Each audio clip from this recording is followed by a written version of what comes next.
Dans un monde rationnel, banal et prévisible, rien n'est plus intriguant, rien n'est plus fascinant et angoissant que le sentiment de mystère qui nous envahit lorsque nous faisons face à l'inconnu. Le 5 avril 1925, un visiteur se présente à une demeure cossue du boulevard Anderson dans le quartier de Westgate à Winnipeg. L'homme participera à l'une des plus étonnantes expériences sur la communication avec l'au-delà.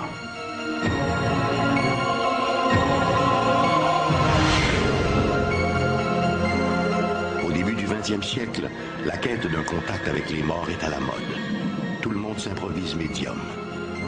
Qu'arriverait-il si l'un d'eux tenait dans ses mains la destinée du Canada?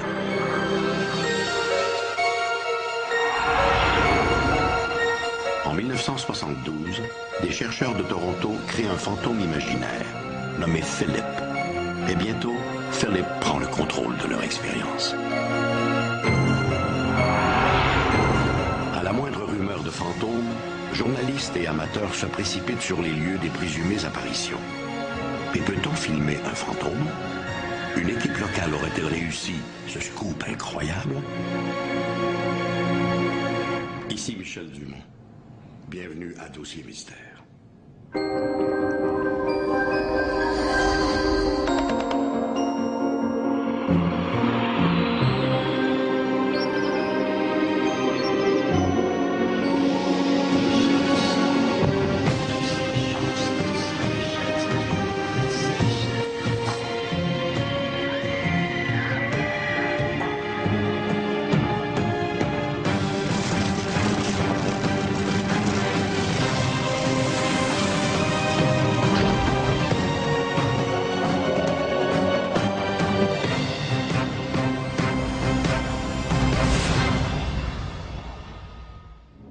Le spiritisme, c'est l'art de communiquer avec les défunts.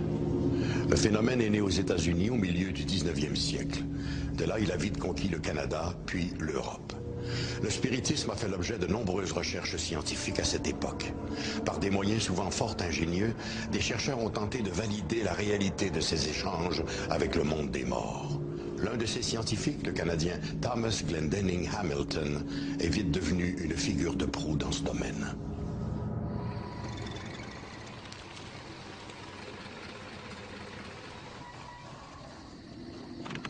La soirée est encore jeune lorsque la voiture s'immobilise devant une chic demeure du boulevard Anderson, dans le quartier huppé de Westgate. Il s'agit d'un cottage à 2 étages de style hollandais, une parfaite maison de bourgeois.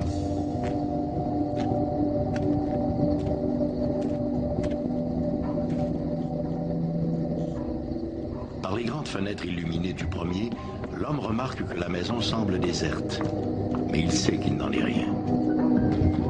En fait, il y a peut-être plus de visiteurs dans cette maison qu'il n'y a d'invités.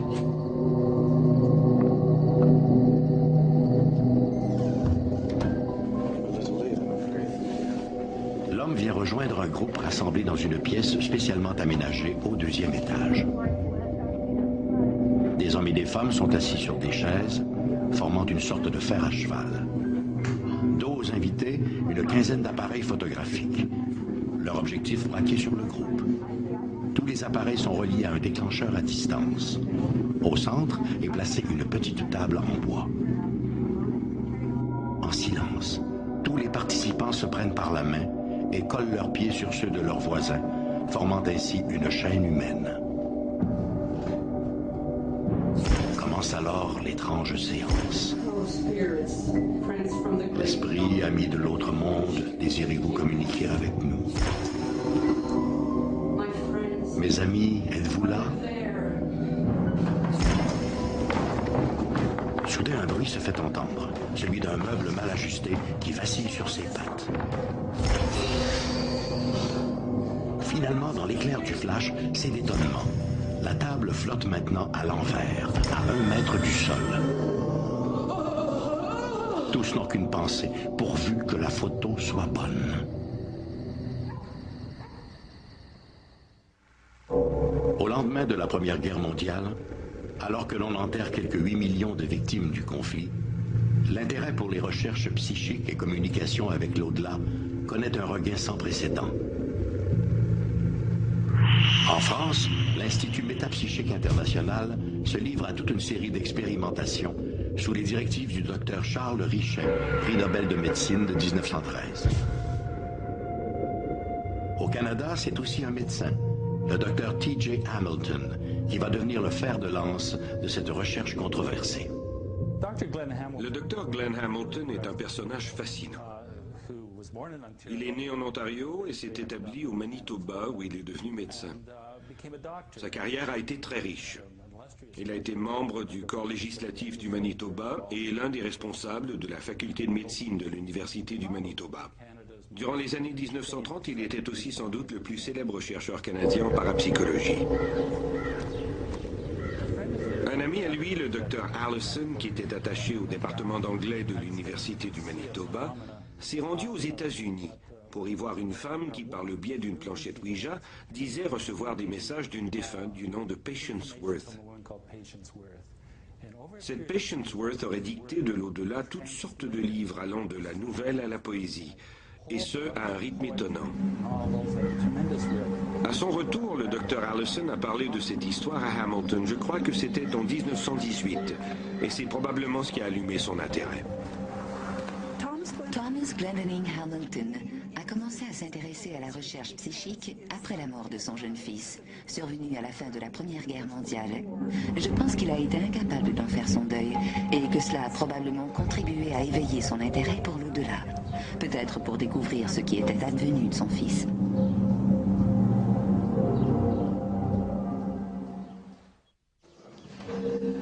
Hamilton aménage le laboratoire dans la grande chambre du deuxième étage de sa résidence du boulevard Henderson.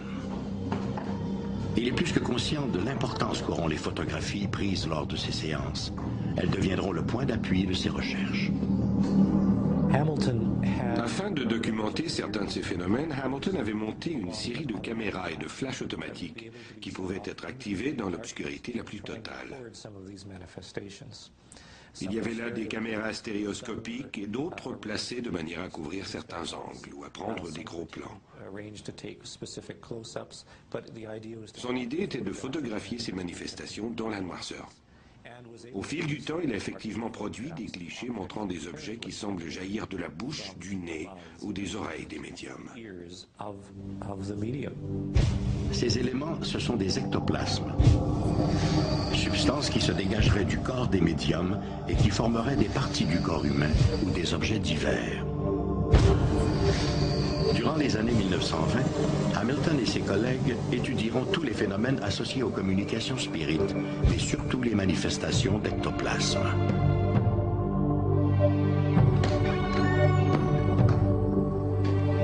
Fidèle à sa règle, Hamilton ne fait appel qu'à des médiums non professionnels, bénévoles, qu'il connaît personnellement et qui acceptent de se soumettre à toutes les mesures de contrôle qu'il leur impose. À son arrivée, le médium est fouillé de façon à s'assurer qu'aucune substance étrangère ne puisse être introduite dans le laboratoire. Ensuite, une fois dans la pièce, le spirit est invité à tendre les mains aux participants placés à ses côtés. Durant toute la tenue de l'expérience, les mains du médium ne quitteront pas celles des gardiens. Et c'est pendant la transe que les esprits se manifestent par le biais d'ectoplasme.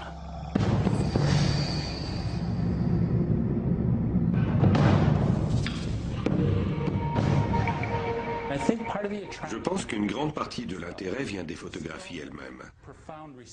Ne dit-on pas qu'une photographie vaut 1000 mots? Les gens croient ce qu'ils voient sur les photographies. Hamilton était un médecin, une profession qui lui assurait une position de choix dans la communauté et une aura d'honnêteté et d'intégrité. Il était membre du Parlement provincial et jouissait d'une grande crédibilité. Le fait qu'il ait pu photographier l'objet de ses recherches et que ses clichés pouvaient être évalués indépendamment de lui légitimait son honnêteté. C'est ce qui lui a sans doute permis de faire ses recherches sans avoir à subir d'attaques personnelles. Entre 1928 et 1933, T.J. Hamilton organise des dizaines de séances du genre. Des invités triés sur le volet viennent des 4 coins du monde pour assister à ces expériences. Parmi eux figure le romancier Arthur Conan Doyle, le père de Sherlock Holmes, et le futur premier ministre du Canada, William Lyon Mackenzie King, venu s'entretenir avec le docteur Hamilton. Il n'y avait pas que des avocats ou des médecins qui s'adonnaient à ce genre de recherche. Dans les années 1930, même le premier ministre du Canada, William Lyon Mackenzie King, s'intéressait à ces phénomènes de survie et de communication avec l'au-delà. Si les séances et les photos réussissent à convaincre Hamilton et ses compagnons que l'âme survit après la mort, nombreux sont ceux qui n'y voient qu'une supercherie. Il est tout à fait certain que Hamilton croyait dans ces phénomènes. Je pense que lui n'aurait jamais accepté de participer sciemment et volontairement à une fraude, quelle qu'elle soit. Cela dit, il est vrai que plusieurs photographies sont douteuses, et c'est ce qui entretient l'idée que les fraudes ont quand même pu être perpétrées par certains des participants. Il était sérieux dans ce qu'il faisait. Ses recherches étaient rigoureuses et il appliquait une certaine méthodologie scientifique. Pourtant, dans plusieurs cas, ces photographies montrent des phénomènes qui semblent fabriqués ou qui auraient pu être facilement fabriqués. On peut se demander pourquoi les participants étaient-ils autant convaincus de leur authenticité.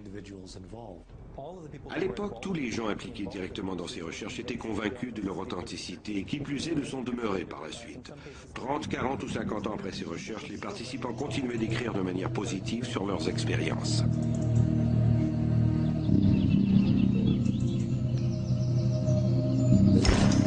Plusieurs des médecins et des politiciens impliqués ont raconté qu'il aurait été très difficile pour le médium d'introduire quelque chose dans la pièce.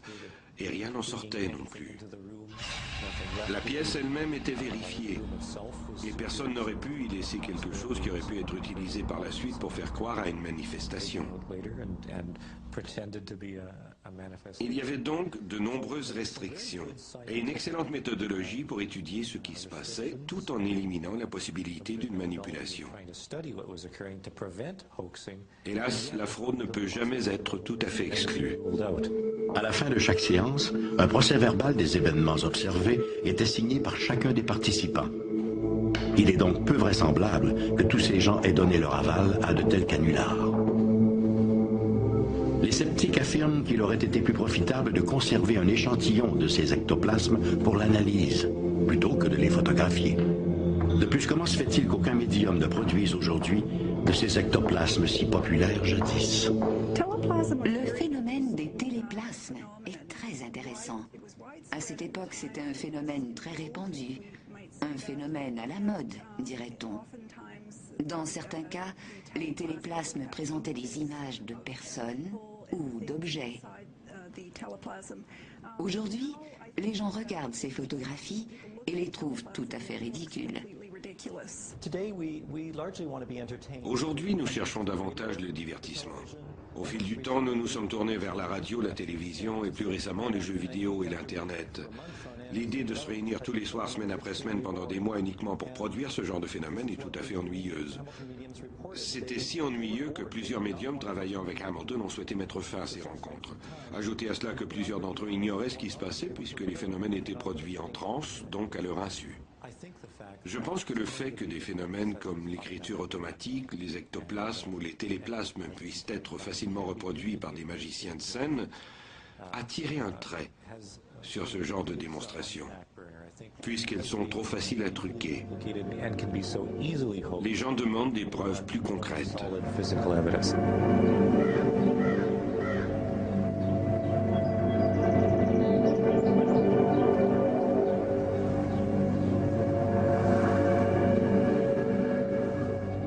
Depuis les recherches de T.J. Hamilton, le spiritisme s'est transformé, tant et si bien que l'art de faire tourner des tables a pratiquement disparu.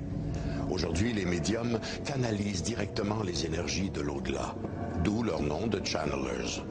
Mais au fil des ans, une chose n'a jamais changé. Notre insatiable désir de garder ce contact privilégié avec les personnes disparues qui nous ont été chères. Un désir qui, à défaut d'être rationnel, n'en reste pas moins très humain. À la fin du 19e siècle, en quelques années, Le spiritisme est passé d'une croyance marginale à une activité bourgeoise à la mode. Parmi ses adeptes, il y avait des intellectuels et des artistes, bien sûr, mais aussi des têtes couronnées, dont l'influente reine Victoria et plusieurs personnalités de l'élite politique du temps. Dans la grande maison de l'avenue Laurier, à Ottawa, règne un silence inhabituel. Cette vaste résidence à 3 étages, qui généralement fourmille d'invités et de domestiques, semble pour l'instant tout à fait déserte. Ou presque.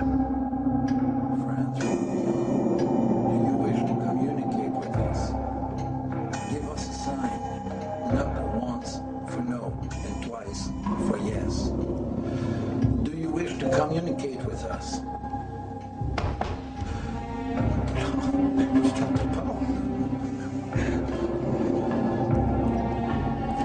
For several months, I've been thinking to resign from the Liberal Party. Should I do it?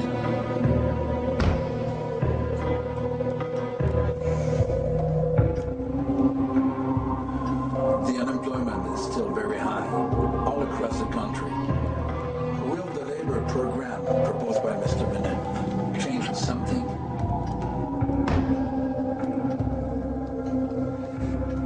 Si notre homme semble tant s'intéresser à la politique canadienne, ce n'est pas par hasard. C'est que notre réputé médium se nomme William Lyon Mackenzie King, chef du Parti libéral du Canada.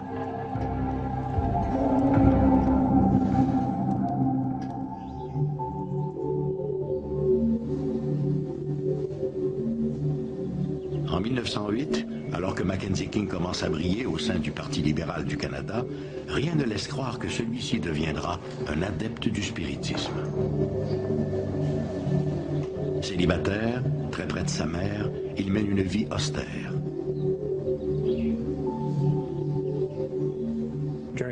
Durant la Première Guerre mondiale et juste après, la famille a commencé à se briser. Son père est mort, puis sa mère, son frère et sa sœur. Cette famille, ce cocon, le seul dans lequel Mackenzie King se soit senti confortable, a pratiquement été réduit à néant. Il a commencé à se sentir très seul. La perte de sa mère, qui avait exercé une emprise considérable sur lui, l'a certainement angoissé, la perte de sa mère après son décès. Le spiritisme est venu combler un besoin important dans sa vie. I see some people just around you. There's a woman. An old woman. It was not unusual. Ce genre d'intérêt n'était pas si marginal. Et faut-il le rappeler, pour Mackenzie King, cela n'avait rien de contradictoire avec ses propres convictions religieuses. Pour lui, ce n'était qu'un autre véhicule pour communiquer avec un univers inconnu.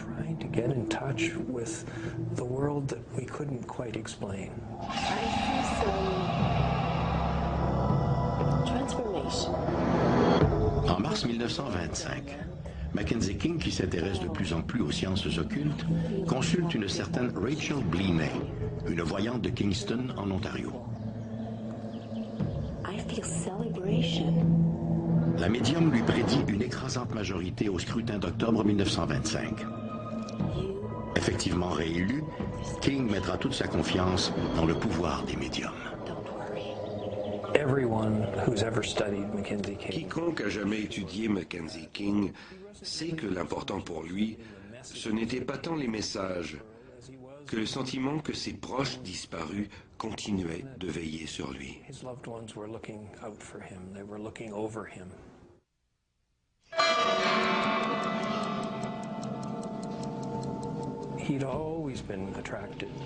Il a toujours été fasciné par certains nombres et par cette façon de comprendre le sens caché des choses.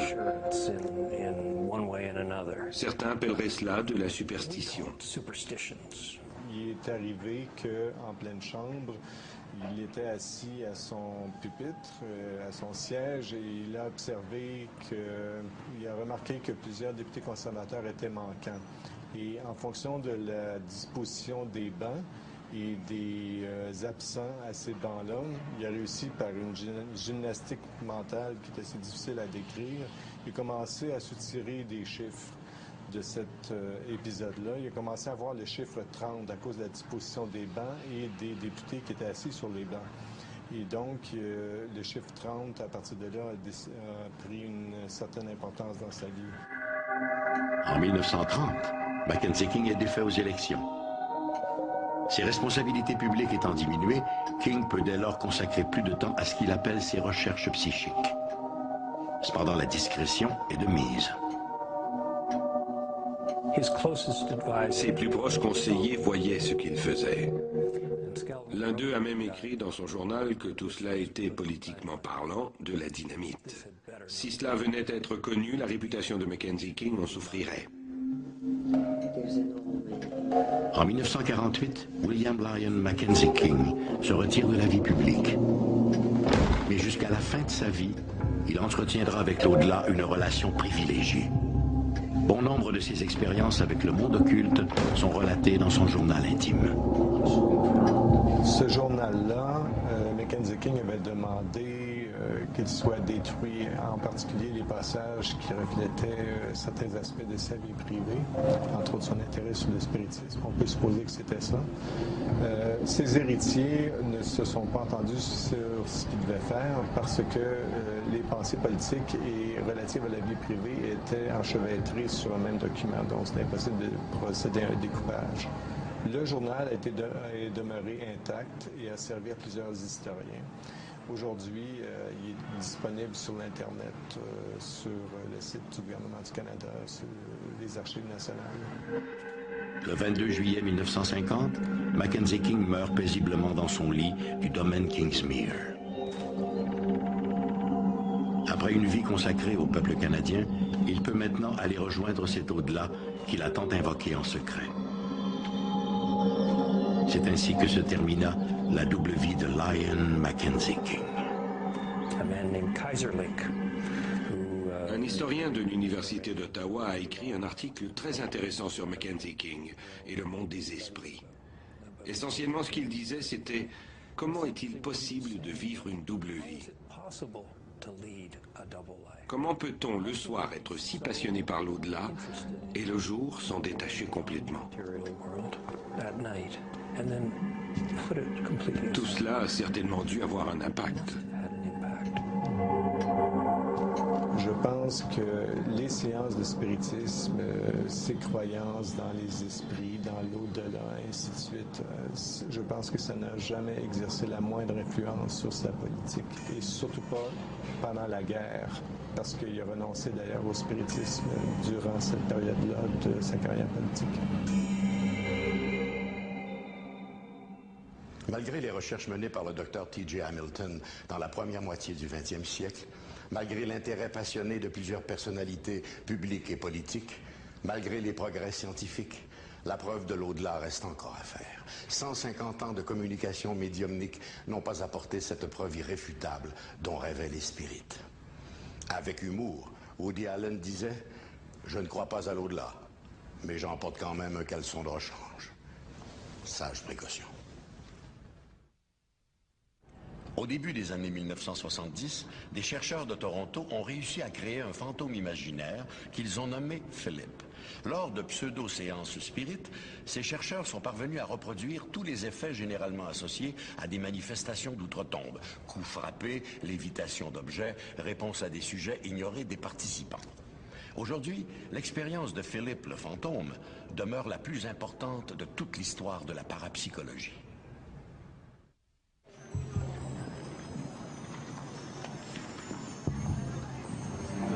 Dans les studios de la CTTV à Toronto, une expérience inusitée est sur le point de se dérouler devant les caméras. Les vedettes du jour, 8 personnes assises autour d'une table. Un peu en retrait, sur une tribune surélevée, 3 hommes prennent place comme observateurs. Il y a là le pasteur Lindsay King, le psychologue Joel Whitten et le docteur George Owen, directeur scientifique de la Société de recherche psychique de Toronto. Sur le plateau, un régisseur donne le signal. l'expérience peut commencer.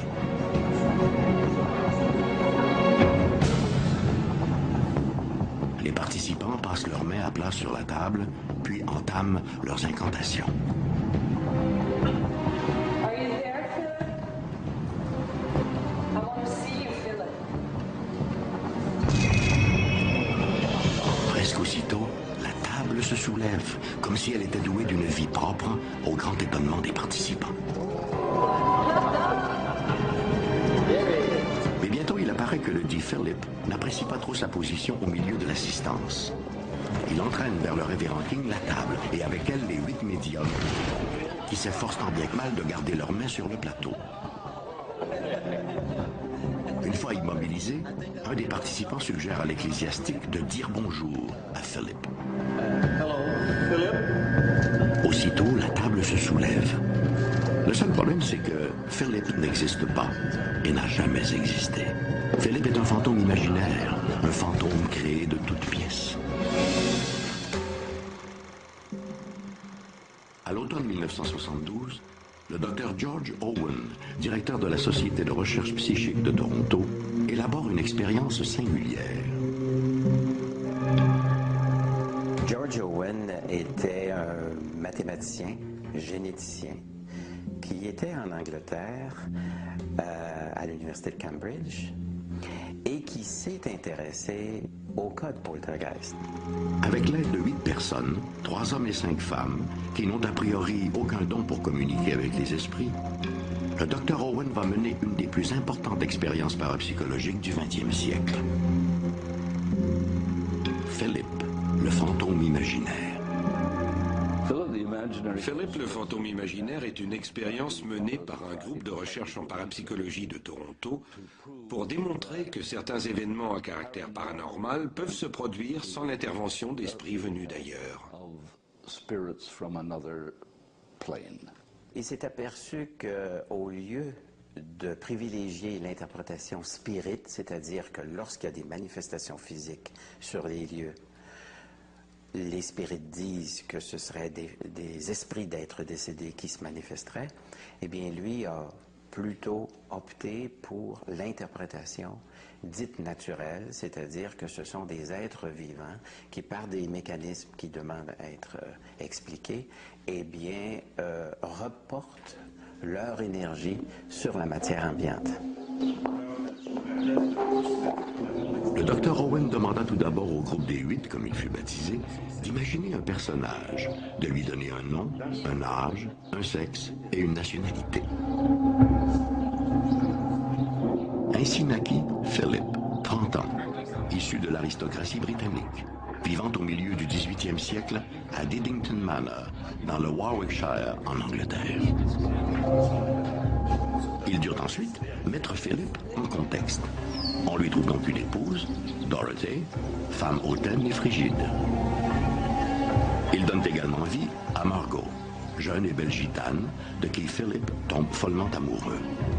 Hélas, Dorothy découvre les infidélités de son mari et fait accuser Margot de sorcellerie. Celle-ci sera condamnée et mise à mort sur le bûcher. Philip, inconsolable, se suicide en se jetant du haut des remparts de Diddington Manor. Il n'a alors que 30 ans. De tous ces éléments biographiques, seul Diddington Manor tient de la réalité. Mais il n'y a bien sûr jamais eu d'occupant ressemblant de près ou de loin à Philip. Il leur a fallu plusieurs mois pour établir tous les détails de ce personnage imaginaire. Nous étions alors en 1973, si je me souviens bien. Et ce n'est que quelques 8 à 9 mois plus tard que l'expérience a vraiment commencé. Ils se rencontraient sur une base hebdomadaire dans un local de la société. Un endroit qu'on avait baptisé la chambre Philip. Cette pièce n'était utilisée qu'à cette fin. Autour d'une table à cartes, il y avait 8 chaises de métal occupées par les participants qui se sont rencontrés pendant près de 10 ans. Philip, are you there, Philip?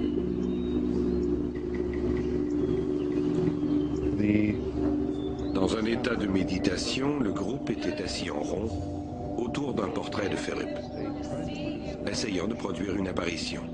1 an plus tard, il ne s'était toujours rien produit. Aucun phénomène, aucune apparition. Philip, we're looking for you. Philip, give us a sign, please. Alors, au tout début de ces séances-là, on a développé une amitié. Cette amitié, au fur et à mesure des mois qui passaient, sans effet de psychokinésie ou de télékinésie. Et à un moment donné, donc, il change de stratégie. Et là, tout à coup, les premiers effets sont sentis. Alors, ce sont ces effets des coups frappés qui venaient au-dessus ou en dessous de la table, et puis des mouvements de table. Donc, des phénomènes physiques que l'on peut documenter. Give us a sign, Philip. Philip, are you there, Philip? Après 1 mois ou 2 de discussion avec le fantôme imaginaire de Philip, les participants ont commencé à entendre des coups sur la table. Les gens disaient par exemple « Bonjour Philip » ou « Allô Philip », et aussitôt, ils ressentaient un coup juste sous le bout de leurs doigts. Ou encore, si un visiteur se présentait et prenait place en disant lui-même « Bonjour Philip », il ressentait à son tour un cognement sous ses doigts. Ces coups étaient audibles et ont été enregistrés sur bande. Ils avaient aussi une enveloppe sonore tout à fait caractéristique. Nous avons publié tous les détails de cette étude sonore. Les cognements ont éventuellement cédé la place aux secousses de la table. Puis elle a commencé à se déplacer pour enfin se renverser littéralement sur le côté. Pour les participants, ces phénomènes étaient la preuve du succès de l'expérience.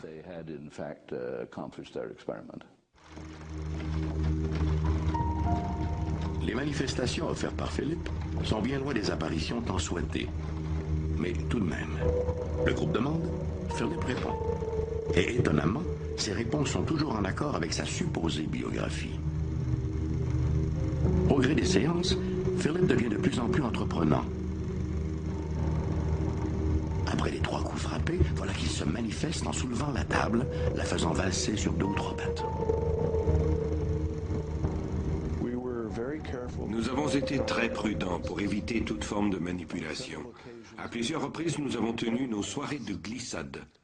Nous placions sous les doigts des participants des feuilles d'un papier très fuyant.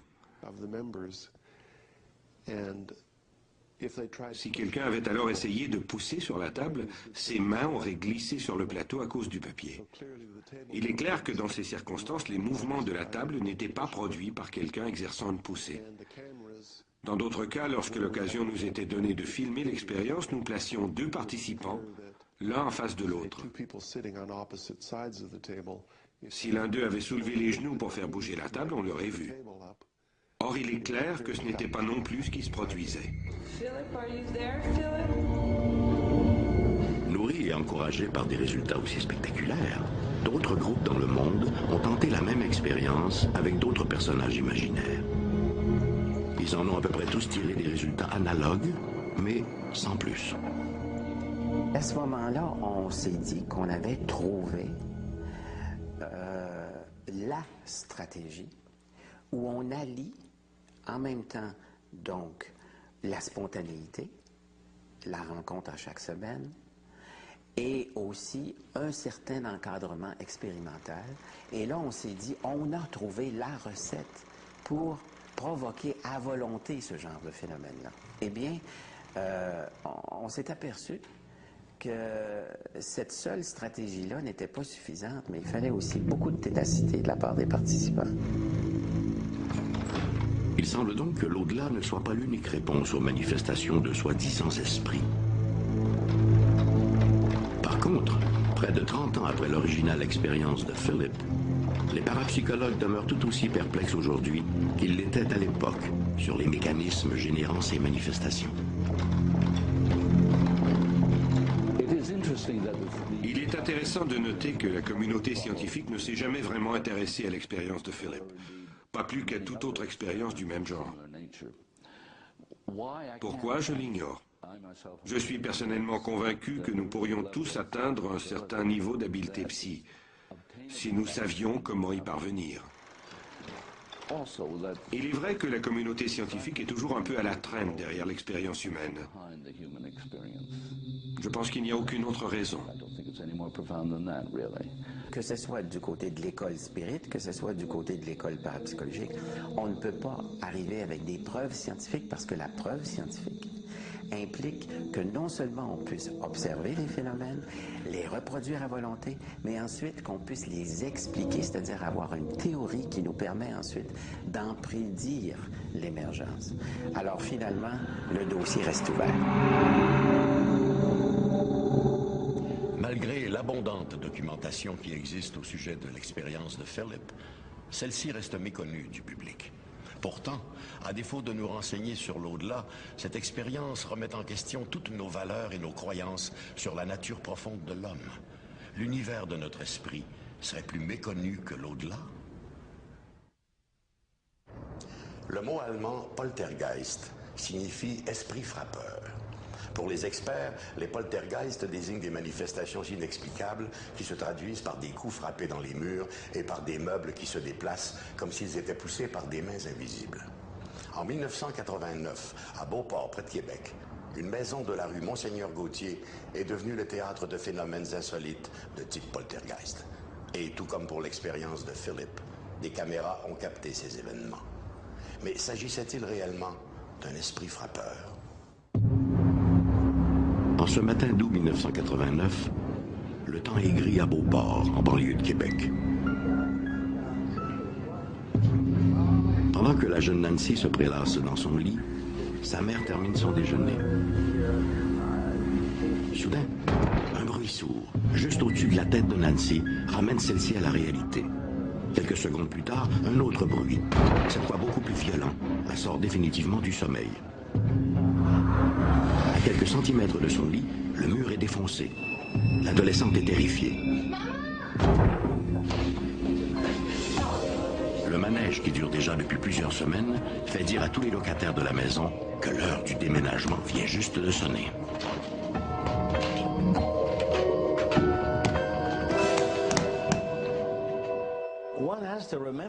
Des choses étranges se sont passées à Beauport, près de Québec, à l'été de 1989. On a rapporté qu'une maison se donnait en spectacle de manière sporadique. Quel phénomène se produit dans la maison? Que le mur avance, quand vous l'avez, et puis ça fait du bruit comme ça. Fait que vous ne pouvez pas avoir mieux que vous avez présentement dans le visage. Nous-mêmes avons été sceptiques. Quelqu'un frappe de l'autre côté, mais des policiers ont été témoins du phénomène sans que personne ne se trouve dans l'autre appartement. Les locataires ont commencé à être témoins d'étranges phénomènes. Évidemment, tout cela les a effrayés et ils ont cherché des réponses. Mais qu'est-ce qui se passe ici? C'est Madame Godbout qui, la première, entend un bruit sourd venant du mur qui la sépare de sa voisine. L'impact est si puissant que le placo-plâtre se détache de la cloison. Madame Godbout croit Madame Cochrane responsable de ce bruit. Dans les 48 heures qui suivent le premier coup, les locataires de la maison rue Monseigneur-Gauthier entendront 19 de ces détonations. À chacune d'elles, c'est tout l'édifice qui vibre. Désemparés, les locataires contactent la ville de Beauport qui envoie sur les lieux un de leurs inspecteurs en bâtiment. Il y a une madame qui m'a dit, quand j'y étais, ça venait juste de se produire. Elle a dit, restez ici, là, M. Dubé, ça va se reproduire. Puis elle a dit, appuyez-vous l'épaule après le mur, puis elle dit, allez voir, elle dit, qu'est-ce que ça fait? J'attendais des claquements. C'était des claquements, pas comme des petits coups de fusil. Et puis, je me suis appuyé l'épaule après le mur, et puis, tout d'un coup, là, ça a frappé. J'ai été projeté assez pour être saisi. Fait que là, j'ai constaté qu'il y avait quelque chose qui était anormal qui se produisait. Après quelques jours, les nerfs sont à fleur de peau rue Monseigneur Gauthier. Tout le monde accuse tout le monde. Tout le monde soupçonne tout le monde et personne ne voit plus personne. Les locataires de la maison hantée, comme on dit dans le voisinage, ont un urgent besoin d'aide. Les pompiers et les policiers ont fait des enquêtes un peu partout, à savoir ce qui se passait dans cette maison-là. On a tout d'abord cru à des émanations de gaz qui auraient pu s'échapper du sol et créer une pression sur la structure de la maison. Gaz Métropolitain a alors dépêché une équipe technique afin d'y effectuer des analyses. Pendant qu'on était en dedans, on a entendu un bruit fort à l'étage, un bruit comme un coup de poing dans le mur. On est monté, on n'a vu personne, on n'a rien vu, mais on a terminé notre expertise, puis effectivement, il n'y avait aucune trace de gaz naturel et de méthane dans l'édifice.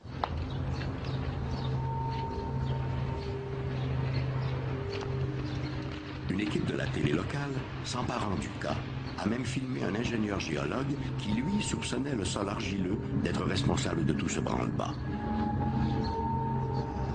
La cloison qui bouge est une cloison qui agit un peu comme une membrane et si elle bouge, c'est parce qu'elle a des secousses qui viennent des murs et non du toit.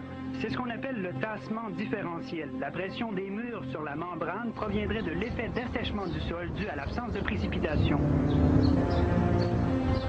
Dans les jours qui ont suivi ce reportage, la région connut des précipitations abondantes, mais rien ne changea.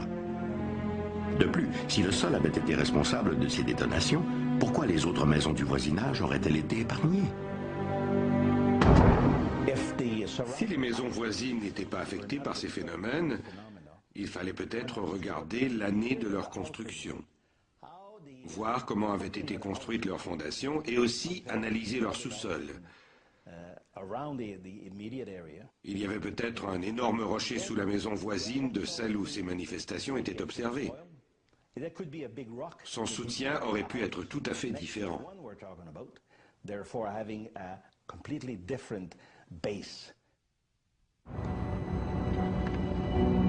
En l'absence d'explication rationnelle de la part des experts, les rumeurs de poltergeist n'ont pas tardé à circuler. Le 4 août, en après-midi, la ville de Beauport ordonne l'évacuation de la maison afin d'assurer la sécurité de ses occupants. Pour plusieurs d'entre eux, il n'y a aucun doute. Ces manifestations, qui les terrorisent, sont dues à des esprits maléfiques, à des poltergeists. Pour les 4 familles impliquées, ce cauchemar allait bientôt prendre fin.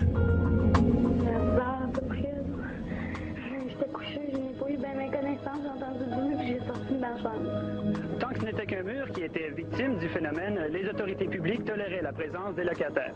Mais maintenant que plus d'un mur est touché ailleurs dans la maison, on ne prend plus de risques, on a exigé l'évacuation. À ce moment-là, les gens étaient presque en panique, propriétaires, locataires. Les gens avaient la crainte et ils avaient peur de ce qui se passait. Et les gens ne voulaient plus rester là, ne voulaient pas coucher là ce soir-là. Durant le mois d'août, les locataires sont revenus dans leur ancien appartement afin d'y récupérer leurs effets. Il semble que les bruits y étaient moins puissants et plus espacés. Si bien que, à la fin d'août, l'étrange phénomène semblait terminé. Les esprits avaient définitivement quitté l'immeuble du 3566 Monseigneur Gauthier. Je ne suis pas un fervent de fantômes, d'ovnis ou quoi que ce soit. Mais ce que je peux vous dire, c'est que la bâtisse est encore là et qu'elle est habitée. Selon moi, il est possible que l'été particulièrement sec de 1989 soit en quelque sorte responsable du phénomène de Beauport. Un phénomène dont l'explication est probablement naturelle. Certainement pas surnaturelle. Lorsqu'il est question de manifestations d'outre-tombe, les chercheurs en parapsychologie s'identifient surtout à 2 écoles de pensée. Les survivalistes, qui croient que les poltergeists sont l'œuvre d'entités désincarnées, et les psychologistes qui, eux, au contraire, pensent que ces phénomènes ne sont qu'une simple manifestation involontaire d'un pouvoir encore inconnu du cerveau, comme semble le démontrer l'expérience de Philip. C'est un débat qui est à la fois mystique et scientifique. Notre âme contre notre esprit. Quand l'inconnu ébranle jusqu'à notre confiance en ce monde, notre imagination s'emballe. Mais les vrais mystères, ceux qui défient toutes les explications rationnelles, ne sont-ils pas une porte ouverte sur la véritable connaissance ?